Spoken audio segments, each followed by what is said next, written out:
So I think we'll get started, and as people come in, they can join us wherever they are because we have a lot of material to cover in this short amount of time. So, like I said, I'm Amanda. I'm the founder and executive director of Well Beyond Breast Cancer. And I am super excited to welcome you to our first educational webinar in our series of webinars that are coming. So these are a new initiative here that we launched at Well Beyond Breast Cancer just to help you get information at home. We know that access to a physical therapist, an occupational therapist is not always easy to come by, whether that's due to financial constraints or even geographical constraints. We know that there's not always a therapist in your local community. So this is a way for us to bring education directly to you in the comfort of your home, hopefully to help you better manage some of your own side effects that you're experiencing. So this is our first webinar in our series. The next one is in April, all on different cancer-related side effects. So I'm super excited to welcome Berfin for our first webinar, where she'll be talking all about breast cancer rehabilitation and recovery. But before we jump into that, I just want to introduce who we are at Well Beyond Breast Cancer. So we are one of the first 501c3 nonprofit organizations dedicated to improving the quality of life of the breast cancer community. And how we do that is by increasing access to breast cancer rehabilitation and lymphedema therapy. We do this primarily through our financial assistance program, where we provide those who are uninsured or underinsured or are just experiencing financial hardship with free appointments of breast cancer rehabilitation with specialized physical and occupational therapists across the US. So we currently offer this program in 4 states, in California, New York, Texas, and in Minnesota, but we are quickly working on expanding to other states and hopefully all major cities. So that is really the bread and butter of what it is that we do at Well Beyond Breast Cancer, in addition to now launching these educational webinars. So just a little disclaimer about these webinars, that they are for educational and informational purposes only. They're not intended to provide medical advice or diagnose any certain conditions that you may have. We highly recommend working with your healthcare team or reaching out to a therapist within your community. And if you need help finding that therapist in your community who's specialized, because I know it's hard to come by, please do not hesitate to reach out to us. We are always helpful, always really, really helpful for connecting you with other therapists. So now I'm super happy and have the gratitude of introducing our speaker, Berfin.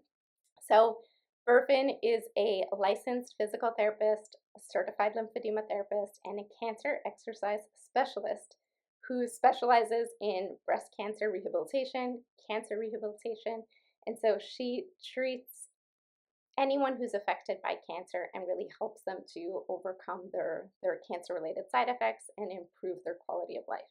So Berfin, I will hand it over to you. And yeah, thank you so much for joining us, everyone. Thank you, Amanda. Hi, everyone. As Amanda mentioned, my name is Berfin, and I'm really, really excited to be here today and talking about breast cancer rehab. Before we talk about breast cancer rehab, I want to start off with some traditional breast cancer treatments, which can include surgery, radiation therapy, and systemic treatments. With surgery, mastectomy is a removal of the entire breast, and it is more extensive compared to a lumpectomy, which is also known as partial mastectomy. With lumpectomy, they remove the tumor with some surrounding tissue, and typically during the surgery, there's a lymph node removal procedure performed that's called sentinel lymph node biopsy. What happens during a sentinel lymph node biopsy is that the surgeon will remove the first few lymph nodes that the breast drains into, and they will send them to pathology for them to be tested for cancer cells. If the pathology is negative and there's no cancer cells, then there's no need to remove more lymph nodes, which is always what we want. But if there is cancer in these nodes, then the surgeon will go ahead and will perform a procedure called axillary lymph node dissection, which means most likely there were more than 5 lymph nodes that were removed. Many patients also undergo reconstruction. It can be implant-based reconstruction, or also the patient's own tissue can be used to reconstruct the breast. The most common reconstruction we see is something called deep flap, where the fat from the belly is used to reconstruct the breast. However, sometimes patients can also opt in to use some surgeons perform use another muscle, shoulder muscle, that is located in the back of the shoulder. Radiation therapy is it can be given after a mastectomy as well, but it's most commonly given after a lumpectomy. So it's a common treatment, and it uses X-rays to really kill the cancer cells that may remain in the area after the surgery. So the goal is to decrease the chance of any recurrence in the area. Systemic treatments also, the goal is to destroy the cancers throughout the body. Chemotherapy is the most common one. It's typically given as a combination of multiple drugs. The most common combination for breast cancer is something called ACT. Hormone therapy prevents the hormones from attaching to cancer cells, so that way they don't have the chance to multiply and grow. Targeted therapy specifically targets the cancer cells, and immunotherapy is given to activate our own immune system so that it can recognize and destroy cancer cells. So most of the time, patients typically receive surgery first. Sometimes they can receive chemotherapy before surgery to help shrink the tumor cells, cancer cells, to improve the success of the surgery. And then chemotherapy also can be given after the surgery. So we're talking about surgery and then radiation after, and chemotherapy sometimes simultaneously with radiation and sometimes after. So all these treatments really make this a journey that can last at least a year and sometimes 2 years. And all these treatments are associated with various side effects. Some of these side effects are more immediate, acute side effects, but some of them are long-term, and some of them are local, especially after radiation and surgery. But some of them can have more widespread effects, especially with systemic treatments. So these are some of the common side effects. Some of the local ones are upper quadrant dysfunction, which can include pain, limited arm mobility, impaired sensation. During the surgery, it is not uncommon to cause damage to the nerves in the chest wall, and these nerves supply sensation to the upper arm, the back of the arm. So many patients actually feel numbness or sometimes even hypersensitivity in that region after their surgery. Limited strength is also very common, weakness, especially in the shoulder muscles. Limited flexibility and myofascial dysfunction, which is a chronic pain condition that involves the muscles and the connective tissue in the area. After surgery, muscles can become really tight and form these trigger points, which are tight, taut muscle knots, which can be painful. As we heal from the surgery and the surgical incision heals, it is common for our body to form scar tissue, and scar tissue can be sensitive. Postural imbalances, axillary rib syndrome, which someone is gonna actually go into detail about this. We're gonna have a different webinar focusing on the cording axillary rib syndrome.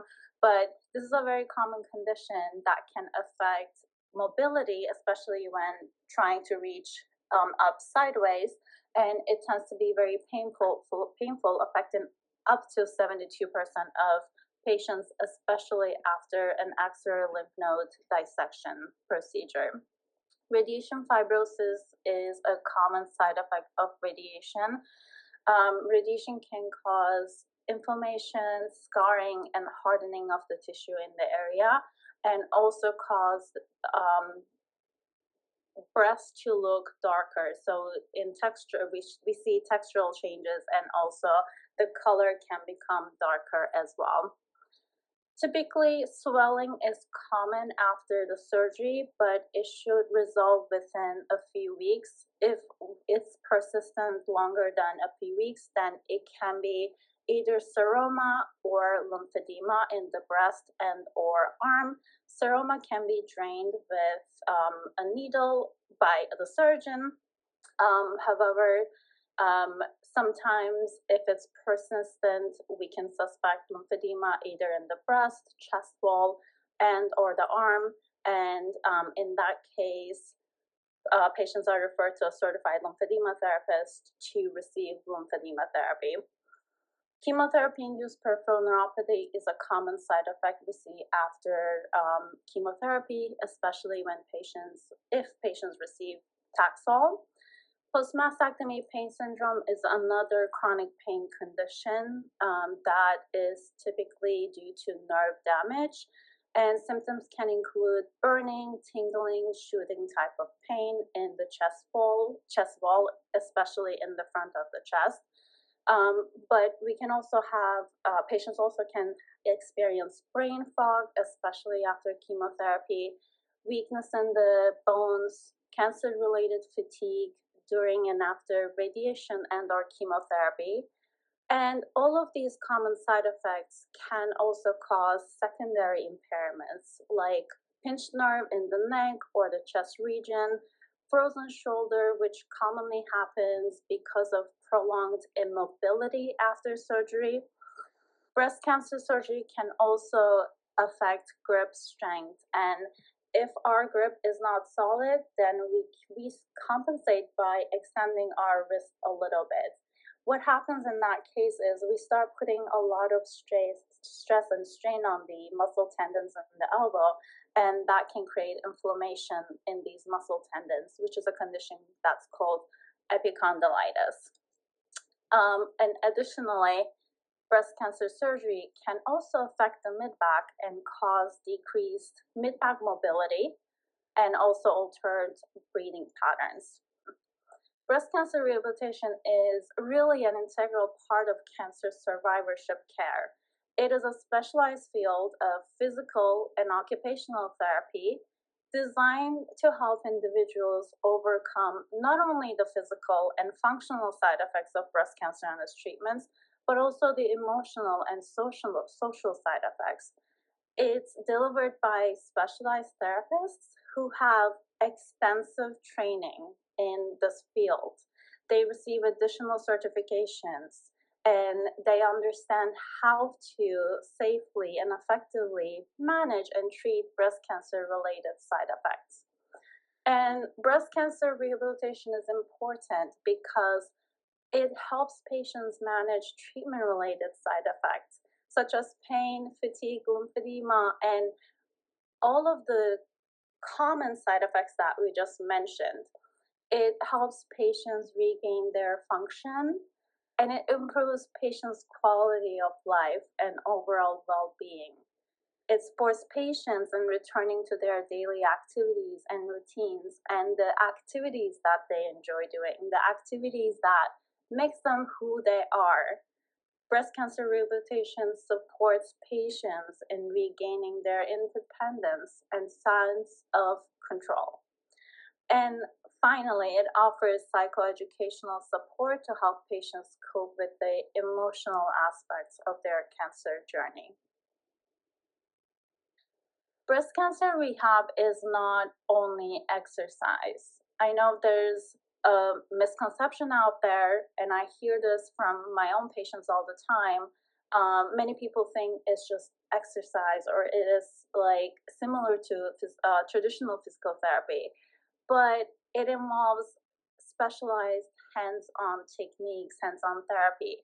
And these can include myofascial release, where we focus on soft tissue and connective tissue restrictions and improve the mobility of these soft tissue structures in the area that are affected after breast cancer treatment. It includes soft tissue mobilization techniques, scar massage to break down the scar tissue, muscle release techniques to decrease the muscle tension and spasms in the chest wall, And joint mobilizations, if there's any stiffness in the joint that may be impacting someone's shoulder range of motion, assisted range of motion to help people move through their full range of motion, and manual lymphatic drainage to help improve lymphatic flow and decrease lymphedema symptoms. Breast cancer rehab also includes individualized targeted therapeutic exercises. These can include mobility exercises that are individualized for the patients and the impairments that they're experiencing at the time, flexibility exercises to improve flexibility, and strengthening exercises to strengthen the muscles that may be affected with the surgery and radiation.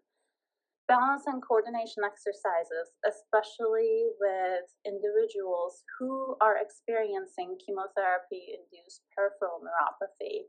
Desensitization exercises to normalize sensation in the affected area if there's a nerve damage and the treated area is hypersensitive, we can perform desensitization techniques and give patients desensitization exercises to decrease that hypersensitivity. Neural glides to make sure the nerves are not stuck and are moving, so that way we can decrease any nerve symptoms patients may be experiencing. And postural exercises to improve posture. Postural imbalances is one of the common things we see with breast cancer survivors, especially after radiation and breast cancer surgery. So it is a huge part of breast cancer rehab. And finally, breathing exercises to not only improve breathing and ribcage mobility, but also we can give patients and teach them how to perform diaphragmatic breathing correctly, which can help with lymphatic flow as well. Breast cancer rehabilitation also includes patient education, which is very, very important. And I hear this from my own patients all the time. Why did no one tell me about this? If I knew, I could have done something to prevent it. So this is something we can provide in breast cancer rehab. We can provide risk reduction, education on risk reduction practices and early detection strategies for lymphedema. In fact, when I was working on these slides, I was reflecting on my own experience, and I did not have one patient whom I educated on lymphedema who ended up developing lymphedema, because these patients knew what early signs and symptoms to look for, and they knew what to do as soon as they started experiencing these symptoms. We can educate patients also on skin hygiene and infection prevention techniques so that they can maintain the integrity of their skin and maintain a healthy skin. Self-management strategies to improve cancer-related side effects. Postural education and awareness also have to perform exercises correctly, what form we're looking for, which optimizes muscle function and contraction during exercises. Safe return to daily activities and routines, and we can also teach patients how to perform safely work-related tasks, especially if these tasks are, especially if these tasks include lifting or typing or use of upper extremity for a long time. We can teach patients how to use their compression garments, how to put it on, how to take it off, how to take care of it, things like that, and as well as prosthetics. We can talk about strategies to manage cancer-related fatigue, which is different than just being tired or exhausted.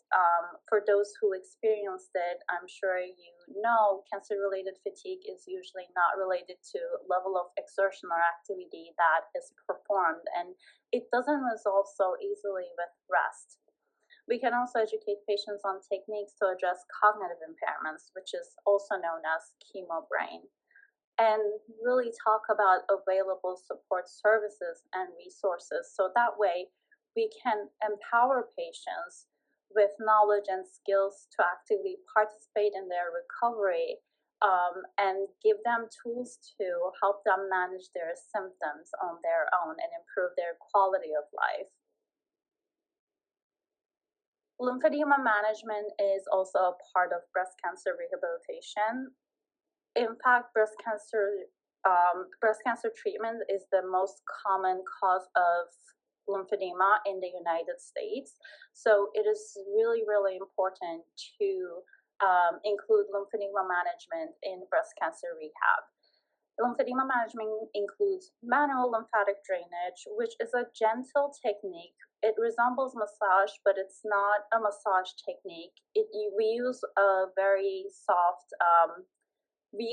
pressure, light pressure, just enough to be able to stretch the skin so that way we can stimulate the superficial lymphatic system to improve lymphatic flow and send the fluid from the affected areas to the areas with healthy lymph nodes. Depending on what phase patients are, either we can apply short stretch bandages that's applied by a certified lymphedema therapist, or if they're in self-maintenance phase, they can also be fitted for compression garments, and they utilize compression garments. It includes also exercises, which are remedial exercises. They are also called decongestive exercises. These exercises are performed a specific number of times a day, and they're also performed in a specific order, and they're designed to help, specifically designed to help improve lymphatic flow. And also skincare practices to, again, maintain the health and the integrity of the skin. And lymphedema management, lymphedema therapy is performed only by a certified lymphedema therapist. One of the most common upper quadrant impairment that patients experience is pain. In fact, it can affect 68% of breast cancer survivors, and there are different types of pain. Phantom breast pain is the pain that comes from the breast that was removed. Patients can have scar pain. Scars tend to be painful and hypersensitive in general, especially in the beginning as it heals. Pain can be neuropathic from the nerve damage, but it can also come from muscles and tendons in the area that was treated. Radiation-induced pain is a side effect of radiation. Radiation can cause pain in the skin and muscles and sometimes even bones. And for these types of pain, there are different interventions that we can do. For phantom breast pain, patients can receive medications, especially from their pain management team, but also in breast cancer rehab, we can give patients mobility exercises to improve any restrictions in the area that they may have. For scar pain, we can perform scar massage to help break down the scar tissue and also give mobility and flexibility exercises to improve flexibility. Unlike normal tissue, scar tissue lacks elasticity and flexibility, so it can really create tightness in the area where the scar is located. For nerve pain, again, we can teach patients desensitization techniques to normalize the sensation in the area and decrease pain that comes from the nerves. And for musculoskeletal pain and radiation-induced pain, we can perform myofascial release, which involves finding restrictions in the area and releasing those restrictions to improve flexibility of the connective tissue and fascia. And we can combine that hands-on technique with targeted exercises to further promote flexibility and mobility of the skin and the connective tissue in the area. And lymphedema-related pain, lymphedema can cause discomfort, heaviness, and tightness in the area that the swollen areas. And we can perform lymphedema therapy to decrease lymphedema symptoms and lymphedema-related pain.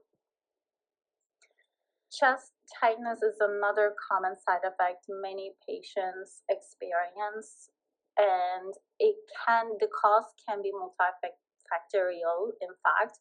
Some of these causes include pain, scar tissue adhesions, swelling, lymphedema, muscle tension in the area, radiation, fibrosis, which is hardening in the radiated area, postural changes.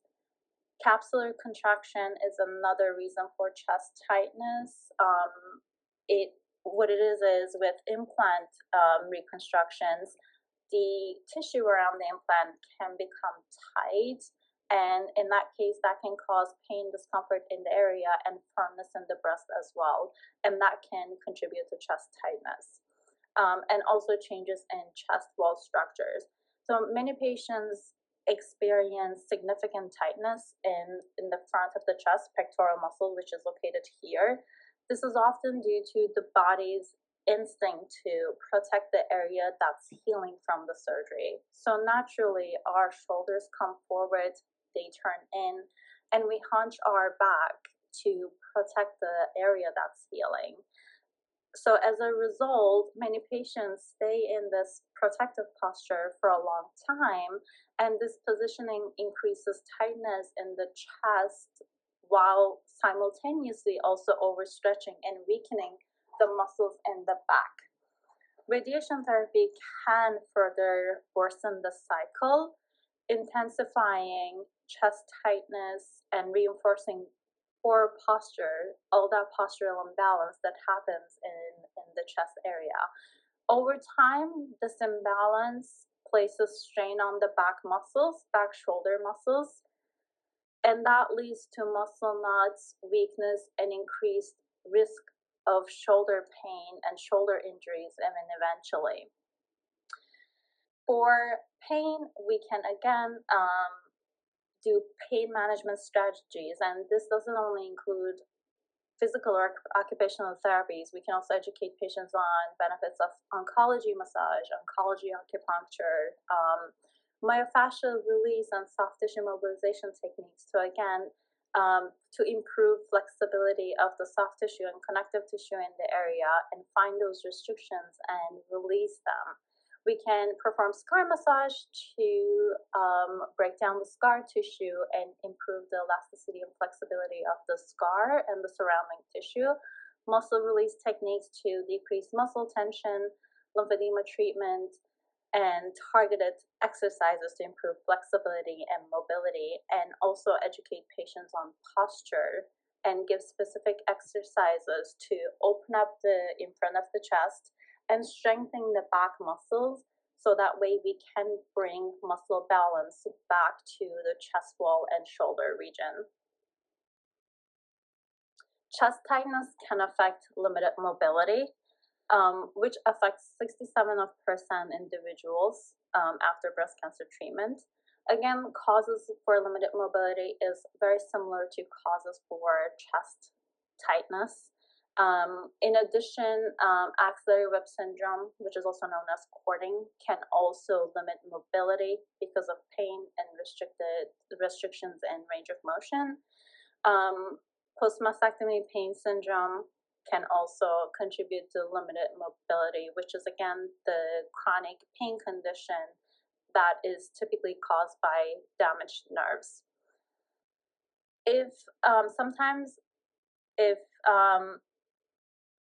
Some patients are, I hear this a lot from my own patients. Patients are afraid to move after their surgery because they don't want to do anything to interfere with the healing process, and they don't want to do anything to open up the scar again. So that prolonged immobility can result in frozen shoulder, which is essentially scarring in the shoulder joint. And frozen shoulder is typically very painful, and that can limit mobility significantly. But if there's also significant nerve damage and the nerves cannot communicate with the muscles to help them contract, that can also contribute to weakness and limited mobility as well. We can, again, in physical therapy or occupational therapy, breast cancer rehab, we can perform myofascial releases, soft tissue mobilizations, scar massage to break down the scar, targeted flexibility and mobility exercises, and postural education and exercises to reverse all these symptoms and lessen them as much as we can, and provide patient education so that patients understand why they're feeling what they're feeling and what they can do and how actively they can participate in their own care. So, who's a good candidate for breast cancer rehab? And the answer is everyone who has been impacted by breast cancer.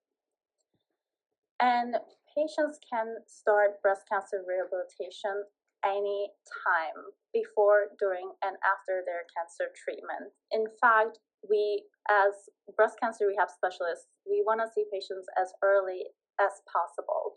So usually before their treatment, we can, before treatment, when we see patients, we can get this baseline measurement so that way where we know what their baseline measurements are, their baseline strength, and also their range of motion. So that way we can, after the treatment, we can work on getting everyone close to that, their baseline measurements.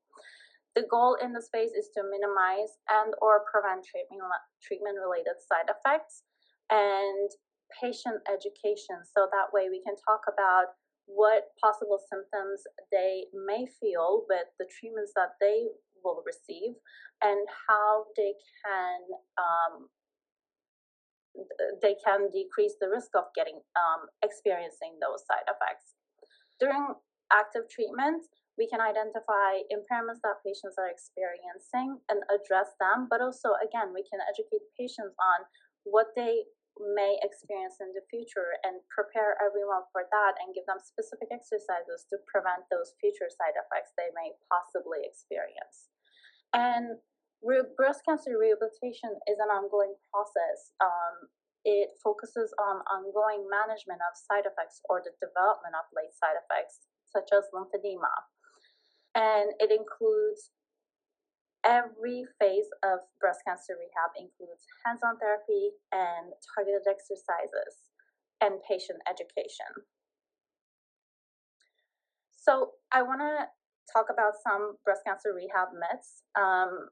There's a common belief that breast cancer rehab is same as traditional physical and occupational therapy, but that's not true. Breast cancer rehab is delivered by specialized physical therapists and occupational therapists who, again, receive extensive training in this field, and they receive additional certifications to be able to best treat breast cancer related side effects. And breast cancer rehab is not just exercises. It involves lymphedema management, patient education, specialized hands-on therapy techniques, and targeted individualized exercises. Most patients think that they need to wait until they experience symptoms to see a breast cancer rehab specialist, but that's not true. In fact, we want to see patients as early as possible, so that way hopefully we can prevent so many side effects that they may experience. And it's not uncommon for patients to assume that they will go back to normal after their treatment ends. In fact, I just treated a patient this morning who I've been seeing this patient for a year now, and she started coming to me during her radiation, actually.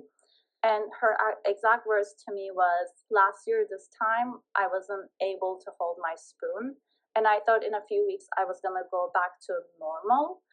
And today she told me that she was finally able to reach all the way up to a shelf without even thinking or experiencing any pain.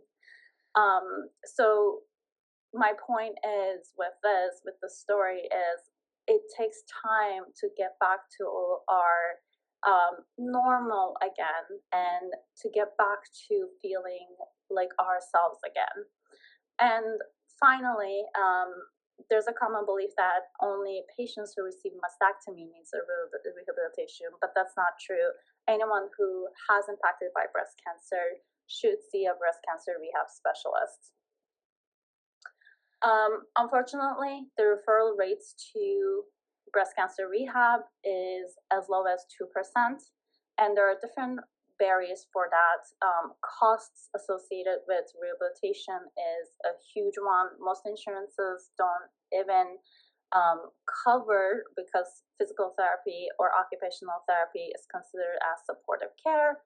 Even if they cover, copays can be as high as $30 to $75, which can add up pretty quickly. But also, there's still a lack of education, even among healthcare workers, about what breast cancer rehab is and what really we can help with, which side effects we can help with. And unfortunately, suboptimal government support is an issue with breast cancer rehab as well, and discriminations based on race, age, and ethnicity. I went a little over time, but thank you so much for being here and for listening to this. And I would love to answer some questions if anyone has any. Thank you so much, Berfin. That was super amazing. We do have one question. If anyone has any other questions, like I said, feel free to leave them in the chat or in the little Q&A section in the activities tab, or if you're comfortable, just unmute yourself and ask your question. We would love to be able to provide support to everyone possible. So someone is asking, and this is a fantastic question, and we actually have a webinar coming in April all about lymphedema. So someone's asking, what are the signs to look for after lumpectomy for lymphedema?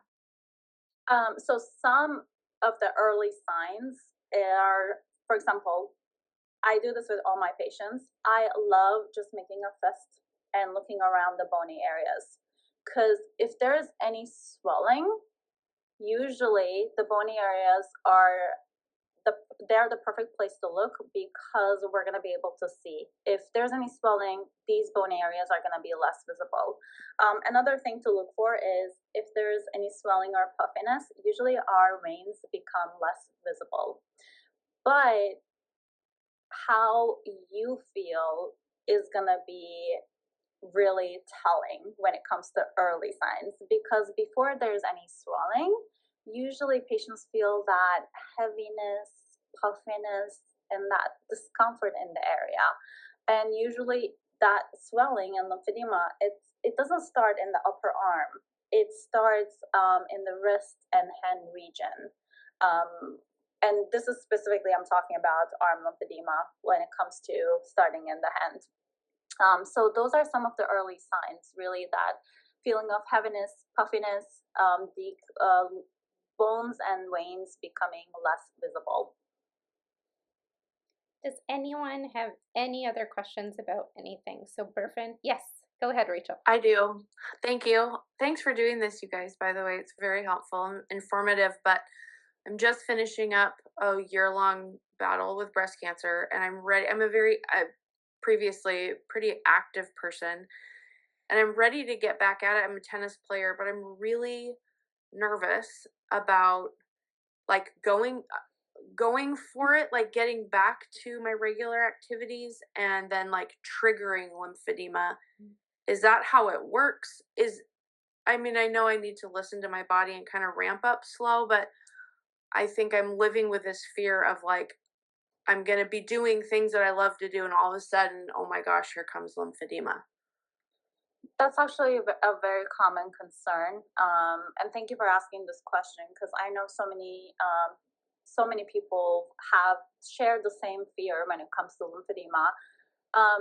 Strength training is actually super beneficial, and it can actually prevent risk of developing lymphedema. But the most important thing with that is starting slowly and progressing slowly. So what I mean by that is, meet your body where it is. If you can lift 5 pounds at the moment, just start with 5 pounds and then slowly increase the resistance and weights. In general, when it comes to, and everyone is different, but general recommendations for progressing intensity of the exercise or the weight is give or take every 2 weeks. And that progression can look like increase in repetitions, increase in sets, or increase in weights. And another question I typically get is, I don't know how much weight to use. Everyone is different, and every exercise will be different. But in general, we don't want weights to be really heavy. So we're targeting really light to moderate weights. And like I tell this to all my patients, my rule is an exercise can be challenging, but it should never be a struggle. So I hope that answers your question. And for anyone else who's interested in lymphedema, we do have a webinar dedicated completely to lymphedema, and that is coming on April 3rd. I will share those details on the last slide, so feel free to join us then, where we have another oncology, yes, thank you, Berfin, where we have another oncology therapist who is, and a certified lymphedema therapist who's just going to strictly talk about lymphedema, because we know that this is a really big topic for a lot of you and a concern for many of you as well. Are there any other questions for Berfin today? Anything about breast cancer rehabilitation, or how to manage chest tightness, or limited mobility or pain? Any of those? Feel free to unmute yourself or leave it in the chat. If no one has questions, I can show a few exercises for everyone to help with chest tightness. Yes, go ahead. Okay, so these are the exercises I love because you can do it from anywhere. You can be seated, you can be standing. So the first one is to stretch the pectorals, which is the muscle in front of the chest. And you can just place your hands behind your neck, starting with elbows facing forward. And from there, we just bring the elbows back. And as soon as we feel a gentle pulling in front of the chest, that feels nice. We can hold it anywhere between 15 to 30 seconds, whatever everyone can tolerate. I typically start my patients with 15-second holds and progress from there when they're ready. And you can repeat these 3 to 4 times at a time and 2 to 3 times a day. Another one is we're in the same position, and this one is better to be performed seated because we can lock our hips. From here, we twist to one side. Again, as soon as we feel a gentle pulling, we hold for about 2 to 3 seconds, coming back to middle again, and then twisting in the opposite direction. This one is good for chest tightness as well, but it can also help with any cording symptoms. Another one is chest trunk side bends. So we're in the same position again. And from here, we can go ahead and bend towards one side and pause, hold this position for a few seconds. As soon as we feel a slight gentle pulling on the side of our trunk, and then coming back to our starting position, and then we can repeat it on the other side. These can be repeated anywhere between 20 to 30 times. And another one that helps with lymphatic flow as well is diaphragmatic breathing. So for this one, I like placing one hand on the chest and one hand on the belly. And the goal with this is to keep the chest as still as we can while we breathe through our diaphragm. So we're looking for that belly movement, in and out movement. So as we breathe in, and I'm gonna stand up. Can everyone see my chest and my lower hand? Yep. Perfect. So as I breathe in through my nose, I'm gonna bring all the air to my lower hand. So you can see I look almost pregnant, which is the goal with this breathing. And then at the top, we can hold that air in for a few seconds and then breathe out through your mouth. And when we're breathing out, we don't want to pull our stomach back in. We just want to allow it to do its thing. It's naturally going to come back. So again, keeping the chest still, we're breathing in through our nose, bringing all the air to the stomach, and then breathing out through the mouth, letting the stomach sink in again. And this can be performed 8 to 10 times at a time and as many times as needed throughout the day.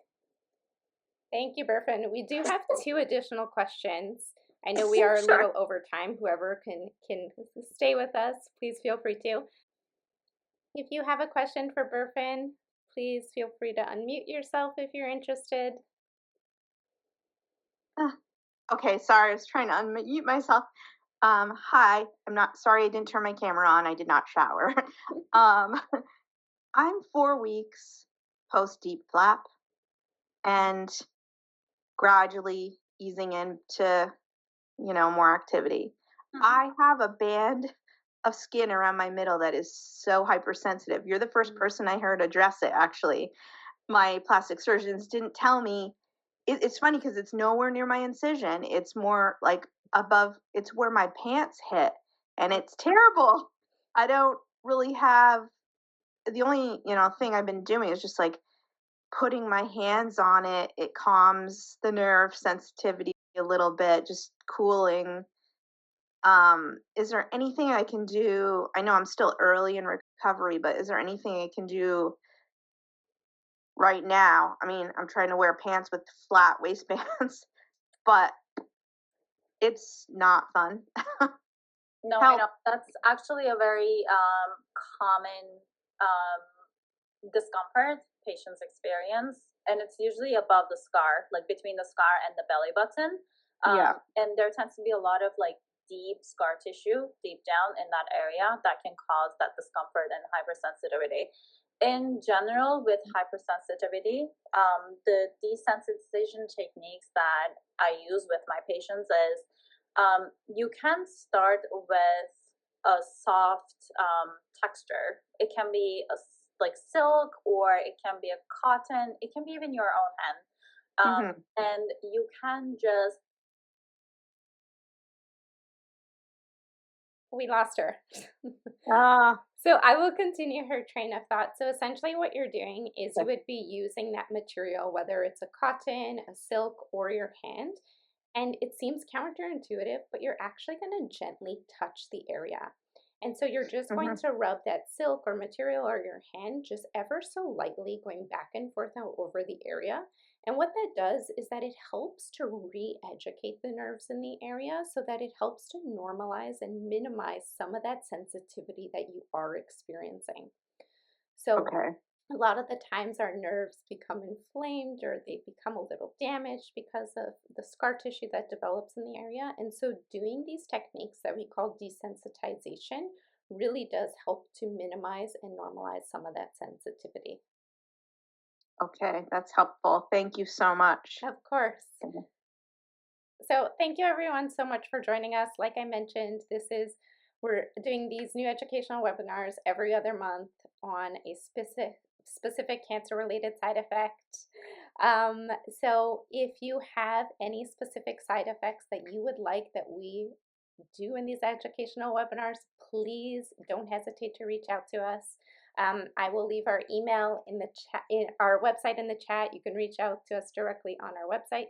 If you would like to know more about our financial assistance program, or if you need help connecting with a therapist within your community, we are here for you. So please don't hesitate to reach out to us.